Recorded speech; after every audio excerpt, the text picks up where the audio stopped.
Hirap nung maging malayo sa parent eh. Merong positive, may negative eh. Ang nangyari sa akin, napunta ako sa negative, medyo naging pasaway tayo.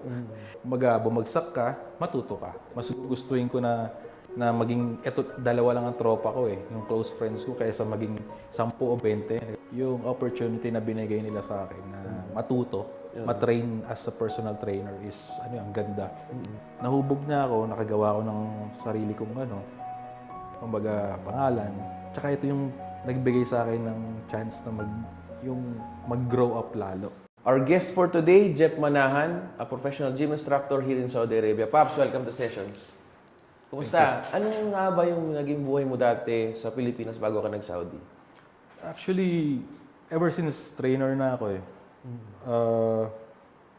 We grew up with wala rin yung parents ko. Nasa Saudi Arabia din siya, in Jubail. 10 years or 15 years sila dito sa Saudi Arabia. So we grew up talagang wala yung parents namin. And then ayun, ang hirap nung maging malayo sa parent eh. Kaya ako, naging goal ko talaga nung sabi ko, if ever man maging OFW ako, as much as possible, kahit sapat lang ang kita, magkakasama tayo. Kasi ang hirap bilang OFW, mom and dad mo, tapos kailangan mo sila, comfort, ang hirap. Pero andun eh, mahirap ang buhay nung dati, boys tape lang eh. Boys tape tsaka sulat lang. Iyon, nag-grew up ako sa lolo't lola ko with my tita Edith, or ninang Edith. Yun yung nag-alaga sa amin ever since. Thank you. Yun kasi siya yung naging nanay tatay namin dun eh. Siya yung lahat. Ayun. And then, growing up, naging, kumbaga, dumadaan sa buhay natin. Usually, merong positive, may negative eh. Ang nangyari sa akin, napunta ako sa negative, medyo naging pasaway tayo. Medyo naging tawag nga nila is black sheep. Pero, in a way,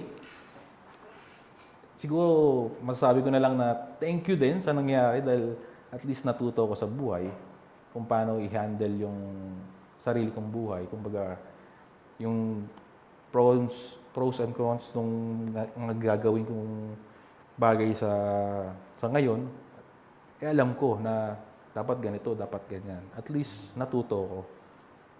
Yun ang ko doon. Kumbaga, bumagsak ka, matuto ka. Matutunan mo yung dapat mong matutunan. And, ayun, then, nung bumalik na yung parents ko, we transferred to Quezon City. Doon na ako lumaki talaga ng medyo medyo, ayun, talagang sabik sa parents. Medyo, konting spoiled. Siyempre, dahil sabik kami pare-pareho. Ayun, doon ako nag-grow, doon ako nagkaroon ng mga kaibigan na naghubog din sa akin na maging matatag. Kasi through thick and thin, may mga kaibigan ako na nandyan. Yun yung matatawag mo na Tropa. yung tropa na walang iwanan. Kumbaga, hindi yung tropa na nandyan sila dahil may kailangan sa'yo or what. Kumbaga, sabi nga nila mas gustuin ko na maging, dalawa lang ang tropa ko eh, yung close friends ko, kaysa maging 10 o 20. Kasi at the end of the day, wala sila sa tabi mo. Kailangan mo. Siyempre, ganun talaga. Life is like this. We're not suitable to have many friends talaga. Meron dyan connections, friends talaga na Pero yung usually single ka lang or bilang lang sa kamay talaga yung mga kaibigan na talagang maaasahan mo. Ganun talaga. Kumaga dumadaan sa buhay natin yan. Ayun, and then after that, nag-graduate ako ng nursing. Alhamdulillah. Nakagraduate tayo. Awa ng Diyos, nagka-degree tayo ng nursing kahit pasaway tayo sa school. FEU Fatima. FEU. FEU, dyan medyo, tayo dyan, blacklisted tayo na. Medyo maloko lang tayo ng konti, pero okay naman. Nakatapos naman tayo kahit papaano. After that yun, naging trainer na ako. Kasi hilig ko talaga siya. 13 years old ako, natatandaan ko yun. I'm with my dad. He asked me to have a personal trainer din. Kumbaga, nag-hire siya ng personal trainer in a small gym lang naman. Tinuruan ako nung trainer. Oldest na yung trainer, kumbaga, ano siya parang powerlifter siya. Old school, around 70s, 80s siya naglalaro. Ayun, doon ako na-influence na mag-workout. 13 years old, na-introduce ako doon. And then college, go-workout na rin ako. Hanggang pag-graduate ko, ang unang-unang trabaho ko is fitness first. Wow. Nag-try din ako mag-apply dyan, Paps. Kaso hindi ako natanggap. So, fitness first yung unang naging gym mo, no? Actually, thankful ako sa kanila kasi, yung opportunity na binigay nila sa akin na matuto, matrain as a personal trainer is, ang ganda. Ng foundation mo as a personal trainer. Kaya ina-encourage ko na mag-aral yung mga aspiring trainers na mag-training talaga. Kasi sa fitness first, parang libre na yon. Parang libre na matrain ka. Mahuhubog ka nila sa lahat ng aspect sa sales, how to talk professionally with the client, how to handle the client, how to approach a client. Kumbaga, lahat ng basic fundamentals of personal training, tuturo naman nila sa'yo. And then, syempre, mga colleagues mo and mga mentor mo is, talagang kailangan mo ng mentor para ma-motivate ka at matuto ka ng right path. Same as like me, nagkaroon ako ng mentor from Gold's Gym. Siya naman yung naging mentor ko nun. Kasi sobrang payat ko nun. Talagang, para akong si Chito Miranda. Parang gano'n. Kami talagang medyo slim tayo. Wala pang makain nun dito kasi maraming carbs. Diet pa. Ayun. And then after that, na-transfer ako sa Gold's Gym. I made small name, small success as a trainer. Nakapag-handle ako ng mga celebrities. Ayan. Tapos, through my mentor. Yung mentor ko kasi talaga, siya yung nagtuturo sa akin ng ganito gawin mo, ganyan, huwag mong gawin yan. Ayun, later on, nahubog niya ako, nakagawa ko ng sarili kong kumbaga, pangalan. Ayun, naging successful naman. Later on, nagka-family na. Nagpunta na nandito na. Lumipat naman ako dito. Ano yung nag-motivate sa'yo na magtrabaho abroad? To be honest, going to Saudi Arabia is is a big no-no for me. Sinabi ko yan nung bata ako Sabi ko, I would never go to Saudi Arabia, baka maputulan ako ng kamay or ng ulo. Kasi pasaway tayo Mahirap yung bagay yung rules nila dito, parang sinasabi nila ganito ganyan pag nagnakaw ka, ganyan ganyan. Pero nung dumating ako iba yung perception nasa Pilipinas. Yun ang dapat ma-correct natin. Na yung buhay dito para sa akin is ang sarap. Alam mo yun, parang I feel contented dahil mabait ng mga tao dito sa mabait. Tsaka ito yung nagbigay sa akin ng chance na mag-grow up lalo. Maging how to be patient. Kasi talagang pagiging patient mo, matitest dito Sa Pilipinas talagang kahit magkaroon lang ng traffic jam or something. Talagang argument na yan. Minsan, nagkakaroon na ng trouble.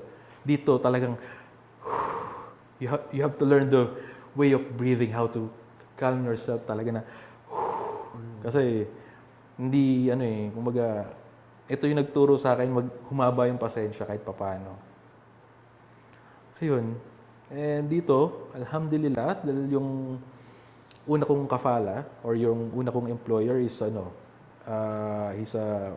he's a prince. Hindi ko na babanggitin siguro yung pangalan, pero mataas ang katungkulan niya dati dito sa Saudi Arabia. well blessed kasi doon ako napunta. Nakapag-handle kami ng mga VIP. Mostly Prince and mga matataas na tao dito sa Saudi Arabia. Alhamdulillah, they're very nice. Talagang makikita mo talaga yung authenticity ng mga tao. How they face you. Kasi ganito sila, ito ka.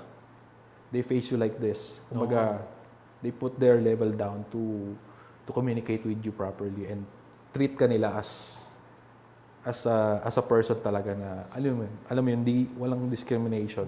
Totoo. Doon ko na feel yung siyempre nag-aano tayo, may mga bisyo tayo. Dati sabi ko doon sa isang prinsipe na inalagaan ko. Alam mo, Prince, dati ang kasama ko nag-yosi, yung mga tambay sa kanto eh. Ngayon, prinsipe, kasama ko. Kasama ko nag-yosi lang sa tabi. Ayun, alam mo yung ganung bagay. Or tumatambay sa isang gilid. Mga katambay ko, mga tambay talaga sa kanto. Eh, ngayon, tumatambay tayo sa kanto. Kasama ko, prinsipe. Tapos, naka-Maserati ka pa. Ayun. At least, ito yung buhay na nagbigay ng maraming opportunity sa akin dito sa Saudi Arabia. Nasabi ko dati is, 2 years lang, ayoko na dito. Tatapusin ko lang yung kontrata ko, di na ako babalik. Alhamdulillah, ngayon, almost 10 years na. 10 years or... Ang tagal na rin pala, Paps. 10 years na. 2013, mag-11 na. Ayun. Ano yung challenges na kinaharap mo nung nagtrabaho ka dito as a gym instructor? Challenges, yung malayo ka sa pamilya mo eh.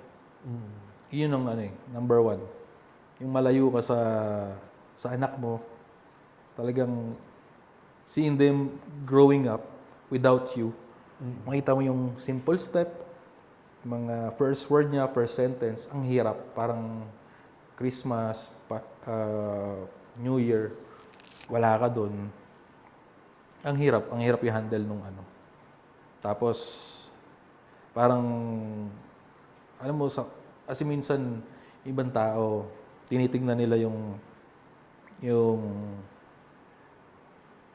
pag sinabi mong Saudi Arabia, parang may konting, alam mo yun, discrimination. Na, pag sinabing Saudi Arabia is ganito, ganyan. Hindi katulad ng sinabing US, Dubai, oh, mashallah, it's parang, alam mo yun, pag Saudi, parang iniisip nila, hindi ganito lang yung mga mo. Hindi. Para sa akin, Saudi Arabia is, ito yung nagbigay ng opportunity talaga sa akin to be a better person. A better person and to have, yung peace of mind. Kumbaga, para sa akin yung success kasi, it's not all about money. It's all about peace of mind. How you get the peace of mind. Because peace of mind cannot be bought by money. Kahit napakadami mong pera, ang daming tao dyan, ang dami nilang pera, hindi sapat yung pera na makabili ng peace of mind. Hindi. Para sa akin, kahit papaano, peace of mind ko medyo ganito na. Kumbaga, I'm achieving it little by little, pero alam mo yun, nakikita ko yung money, andyan lang yan eh. They come and go, madali lang yan. Isang kembot mo lang, isang mo lang, andyan yan eh. Makukuha mo, mawawala, papalik. Pero yung peace of mind, hindi mo mabibili yun. Kahit ilang milyon pa yan, hindi mo mabibili yung peace of mind na, alam mo, uwi ka sa bahay, safe and sound yung family mo, nakakain yung mga gusto nyong kainin. Sa akin, small success, yun yung ina-appreciate ko. Hindi ko ina-appreciate kagad yung mga building of, empire na, super, sa akin, step by step. Kumbaga, isang step na to, na tumaas tayo, ladder of success, para sa akin, na yun, isang malaking success. Na-appreciate yung pagkain, maliliit na bagay. Try to appreciate yung bagay na yun. Kasi, pag hindi mo tinignan yun, baka pag di mo tinignan yung maliliit na yun, baka bigla kang bumagsak. Wala kang mahirapan ka makatayo. Kumbaga, every step ng success mo, yan mo lang, endure mo, appreciate mo. Kumbaga, bigyan mo ng appreciation. Tama. Parang enjoy mo yung journey, trust enjoy the mo. process. Ano yan eh, struggle yan eh. Ano yung mahal mo sa trabaho mo bilang isang gym instructor? Alam mo yung hindi mababayaran ng pera para sa akin, ano yan eh. Yung makita mo yung smile ng tao na, Coach, I'm very thankful kasi na-improve mo ako. Para sa akin is, hindi mo mababayaran yung parang ang sarap ng feeling na natulungan mo siya ma-prevent yung tao na magpunta sa ospital. In a way, yung trabaho kasi natin na personal training,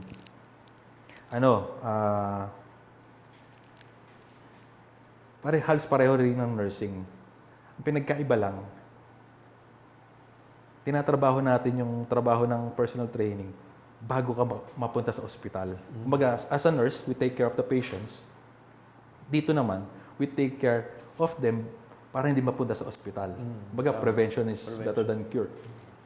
Nakakatuwa kasi may mga kliyente ko na pre-diabetic, mga ganyan, hypertensive, na natulungan ko naman na after a month or two, modification ng pagkain, modification ng lifestyle, basta sumunod lang sila, magiging thankful sila. Talagang, meron ako nag-iisang kliyente talagang sobrang laki niya. Talagang, nung nakita niya yung difference, talagang after a month or two, nagkaroon siya ng progression, hindi na siya umiinom ng pre-diabetic niya. Halos yakapin ako nung asawa niyang babae kasi sa pagpapasalamat na. Though, yung pinagdaanan niya sa akin is hell. Talagang pinahirapan ko talaga siya. As in, pinahirapan ko siya kasi yun ang gusto niya eh. Sabi niya, Coach, gusto ko ng ganito. Sabi ko, ganito consequence dyan. You have to endure the pain. Kasi no pain, no gain. Totoo yun. In all walks of life, talagang no pain, no gain. Kahit saan. Kahit saan mo tignan, di ba? Kahit saang trabaho, kahit sino. No pain, no gain. Totoo yan. Kung hindi mo pinaghirapan, wala talagang lang makukuha mo. Ayun. Talagang thankful lang ako dahil, ayun, matutulungan ko yung mga tao na maging better sila, maging better person. Not only yung physical, pati yung confidence nila, natutulungan natin na maging confident sila sa buhay nila, sa profession nila. Ayun. Speaking of money, Paps, how much is the average salary as a gym instructor here in Saudi Arabia compared to the Philippines? Average, siguro napakalaki ng difference. Sa Pilipinas kasi medyo okay din ang kitaan doon pero medyo sobrang pagod din. Kumbaga yung pag-consume mo ng time is almost 12 hours, more than 12 hours nagtatrabaho ako sa Pilipinas para kitain mo yung certain amount dito. Siguro big game changer talaga dito sa Saudi Arabia kasi medyo maganda yung opportunity ng mga trainers dito. Sobrang ganda. Lalo na pag nasa freelance ka or nasa isang company ka na nagsusupport din sila sa'yo. Maybe in peso, ang laki na difference siguro in peso, in Pilipinas. Hindi ko na alam kung magkano nila ngayon. 6 digits siguro. Wow. Parang gusto ko na rin mag-gym instructor, Paps. Hindi naman, pero kumbaga, malaki yung, sakto lang yung kinikita mo rito, pero yung gastos mo rin kasi medyo malaki rin. Medyo rin yun. Pag kung gusto nyo maging personal trainer dito, maganda yan. Kasi maganda opportunity rito. Yung kitaan, ayos yan. Kumbaga, basta sisipagan mo. May grind ka din talaga. Hindi mo pwedeng hindi ka mag-grind. Talagang sacrifice ka pa rin. Kahit pag nandito ka, hindi ka pwedeng mag-petics. Kumbaga, kailangan grind ka ng grind kahit madaling araw. Kahit dati, 2 a.m. nagtatrabaho pa ako hanggang 3 a.m. Wow. Tapos gigising ako ng 5, 6 para magtrabaho ulit. Kumbaga, putol-putol man yung oras ko as a freelance, worth it naman. Grind lang tayo. Tanggapin mo lahat ng kliyente. Ayun. Paps, since it's social media era, how important it is to have a physical gym instructor rather than just learning it in training videos? Ayun. To be honest, yung mga nasa social media na tama lahat yun. Yung mga sinasabi nila. Hindi naman lahat, pero may point silang lahat. Tama yung mga sinasabi nila na ganito, ganyan. Ang medyo lang, yung how you do it. Oh. Kaya ina-encourage ko yung mga beginners especially to seek professional advice talaga. Not only on social media. You have to ask them physically na i-check ka nila. Yung tama ba yung positioning mo, execution, sa exercise to prevent injury. Kaya nga nag-workout kasi to have a better fitness tapos may injure ka dahil mali yung And minsan, makikita mo yan sa social media na, si ganito, ganyan. Nagturo ng ganito sa social media, masisisi pa yung vlogger or yung trainer na nagtuturo doon kasi mali daw tinuturo. Which is, dapat talaga may mentor ka. Guide lang yon, pero dapat kailangan mo pa rin may mag-guide sa'yo physically para makita na kung tama ba yung ginagawa mo or hindi. Ayun. So, advice ko lang, pwede yan, download nyo yung mga ganyan, makinig kayo, but be sure na i-seek nyo yung professional advice talaga. Makita yung tama ba yung positioning nyo, yung breathing mo, yung execution, para at least safe ka. At the end of the day, ma-achieve mo yung goal mo. Tama. Gaano ka-importante yung diet pagdating sa pag-gym? Diet, would probably say around 80% talaga eh. 80% na, kumbaga, ang workout is around 10 to 20% lang. Plus yung sleep pa. Yung sleep, kailangan din yan. Let me say 10% din. Para sa akin, gano'n. 80% food, 10% workout, 10% sleep. Kasi sleep, dyan tayo nagre-recover. Food is a big factor. Kasi maraming misconception na nangyayari. Coach, I only eat salad like this. A salad, okay.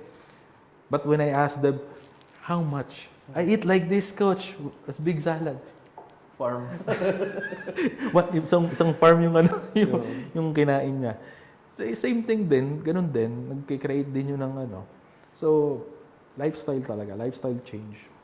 It depends on the person, how committed they are, kung paano nila gusto ma-achieve yung goal nila. It depends. Paps, ano yung encouragement mo sa mga tao or gym instructor na gustong magtrabaho din dito sa abroad? Lakas ng loob. Pasensya. Number 1 yun, pasensya. At maging focus ka dun sa goal mo talaga. Grind ka lang ng grind, ma-achieve mo yung mga gusto mong ma-achieve. Makakain mo yung mga gusto mong kainin. Kahit everyday ka mag-steak, everyday, walang problema. Talagang focus ka lang, bigyan mo ng importansya yung career mo na gusto mong itahakin. Yun ang number 1. Listen to yourself. Study yourself kung ano yung gusto mong tahakin na destinasyon. Kung ito ba o ito ba. Kung saan ka masaya. Yun yung pinakamahirap. Yun yung pinakamahirap na i-distinguish kadalasan. Na, ano bang gagawin ko? Saan ba ako? Ano ba, magiging ganito ba ako? Magiging ganyan ako? No. Focus ka kung saan ka masaya. Gawin mo yun. Mag-i-enjoy ka habang nagtatrabaho ka. Parang katulad ko. Habang nagtatrabaho ko, nag-i-enjoy ako. Tumatawa ako. Para lang akong nakikipagkwentuhan sa mga clients ko. Ganun lang. I don't feel working. Ang iniisip ko, parang pumunta lang ako sa isang tropa ko na nagkukwentuhan kami habang nag-workout siya or nag-workout kami sabay. Parang ganun lang. Seek nyo kasi nurse ako eh. Hindi ko akalain na magiging trainer pala ako na yung hilig ko, magiging ko pala. Magiging means of living ko na talaga. Mag-provide sa family ko ng basic needs. Ganyan. Sapat lang. Maging contented tayo. Maging contented tayo sa buhay na, up and down yan eh. Yung buhay natin, kailangan matutunan mo paano mo i-handle. Paano mo bigyan ng importansya yung challenge na to. Ano lang yan eh, challenge yan ngayon. Kinabukasan, matatapos yan. aangat ka ulit. Ganun lang naman ang buhay. Yun lang. In one word, how will you describe your life now? Pwede ba 2? Sige, sige. Sige, Pops. Peace of mind. Talagang, yung having a peace of mind is talagang, alam mo yun, parang happy with your family, happy with your kids. Talagang, you see them in a simple way. You have to appreciate things. Not only yung material things, but simple way na makita mo yung family mo, they are contented, they're happy, they can do whatever they want. Talagang sobrang, alam yung, big talaga sa buhay natin na makita mong ganon, na masaya. Though may challenges, talagang, ayun, peace of mind.